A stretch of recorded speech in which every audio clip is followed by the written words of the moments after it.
quest for some significance of the both dimensional kind. You enter a realm of spirit, of sight and sound and mind. Your radio is a cosmic doorway and your psyche begins to spark. When you tune in to Gary Anderson and Night Dreams After Dark.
The views, opinions, and representations expressed on the Night Dreams Talk Radio Network and its website are those of the hosts, guests, and participants, and are not necessarily those of or endorsed by the network, its affiliated stations and broadcasts, the management, other hosts, or advertisers of the network. The shows found on the Night Dreams Talk Radio Network can, but do not necessarily, promote any particular lifestyle, belief, religion, political affiliation, or other personal practice. These shows are for entertainment purposes only and are not intended to treat, diagnose, and or claim any cure of disease or condition or give any medical or legal advice. Do you have a paranormal story you want to share on Night Dreams Talk Radio? You could be a guest. Email us at nightdreamstalkradio@gmail.com. Night Dreams Talk Radio After Dark wants to give a big shout out to all the truckers that listen to our show. Good evening or morning, depending on your time zone. From the Pacific to the Atlantic to you worldwide. Get yourself a cup of Java and find a comfy, easy chair. And get ready for Gary and his guest on Night Dreams Talk Radio After Dark. And now, here's Gary. And here I am. Boy, what can I say? Today was one crazy day down here at the compound, down at the harbor, down at the control booth. You know what I did? My wife's car was in for repair. I mean, you can't even take a car into a dealership without dropping close to $2,000. I had to find one of my credit cards to cover it. And you know what? I looked everywhere for 4 hours. And no, I went through where I keep my few credit cards, or a ton of them, depending on how you look at it.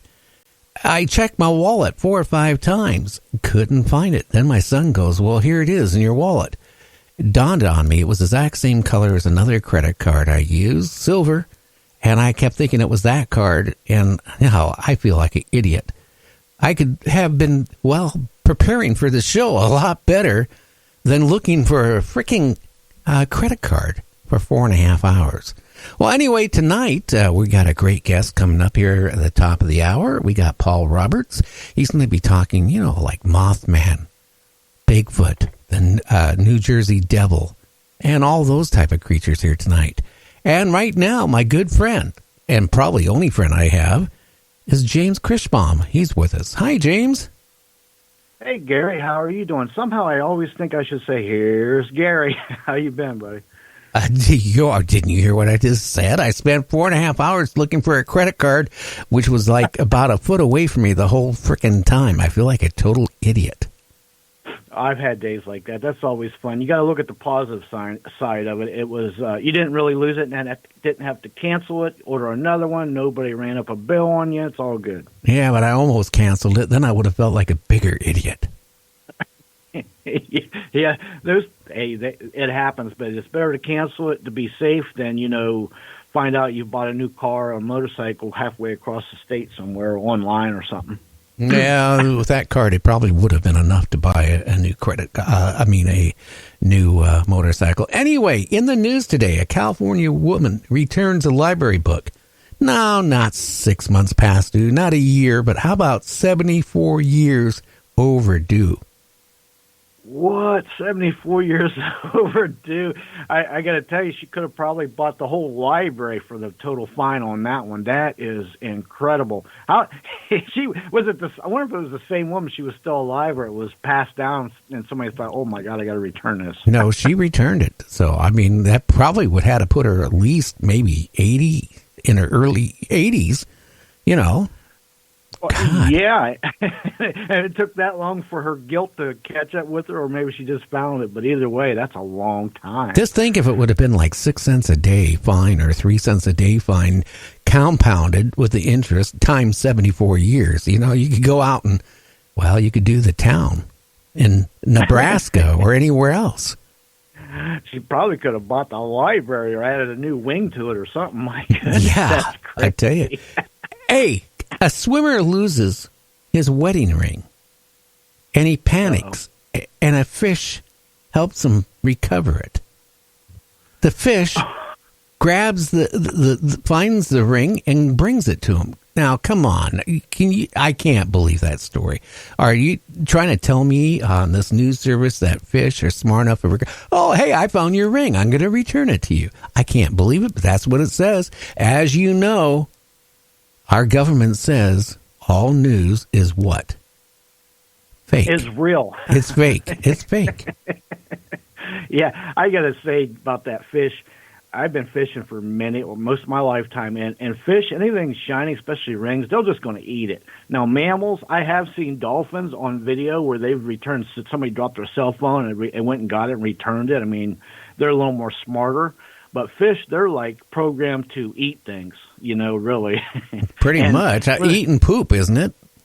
And they'll eat anything, really. I mean, you wouldn't believe the things I've caught fish on. So for them to pick up a ring and bring it back, that's kind of unbelievable. Now, a dolphin or something in the mammal family, I could believe that, maybe.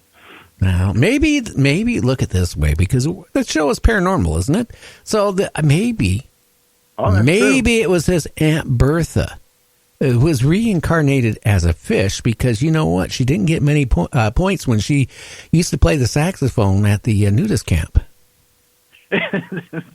That you know what? That's a plausible theory as any. It kind of reminds me of that old movie with Don Knotts. Remember, he was a fish or something? He was running, swimming around, doing things crazy. Oh yeah, and a bear opens a locked SUV to steal a pack of gum. I'll tell you what, bears, if you're in a place, especially national parks or something, and you've got food or obviously gum, bears will get in there, because you know what else? They've gotten used to people feeding them out of their cars, so now they're socializing, putting the two together, food and cars and people. So, and they've got better noses than dogs, so they can sniff that out. Must have been a flavor he liked, I guess. Yeah, tutti frutti. You know, the scientists have been creating miniature brains, human brains. And this came from very reliable sources today, that this has been going on for the last year or two, that they're actually making kind of like a miniature human brain. They kind of grow it through the DNA process.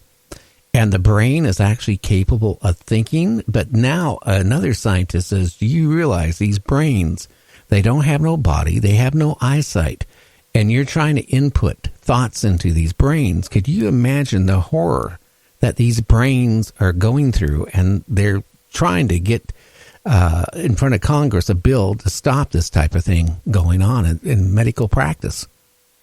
You know, I seen a story, might even be similar story about the same kind of people. It was a few months ago, but I didn't read it in detail. But it was about how they created these brains. Now, here's my question. These brains, you know, we don't even know what kind of power the human brain has. We haven't even begun to tap into it. So who's to say that there's not some kind of consciousness there? And who knows if it's just a pure brain and it doesn't have to run anything else like that's involved with the human body.